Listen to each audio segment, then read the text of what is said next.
Няма нарушение на Тюрам, въпреки очакванията в тази посока на Кот д'Ивоар. Шерки в далечния ъгъл, ето го и очаквания гол. Раян Шерки с изключително изпълнение, феноменална е класата на този футболист.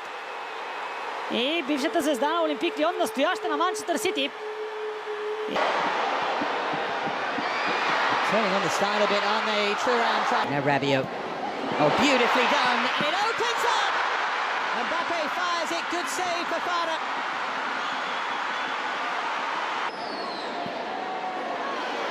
Now Rabiot to drive one, took a deflection I think, but that's what Rabiot thought anyway, but behind from... Here's Theo Hernandez, and here's Marcus Thuram, and here's the opening goal, is it? No!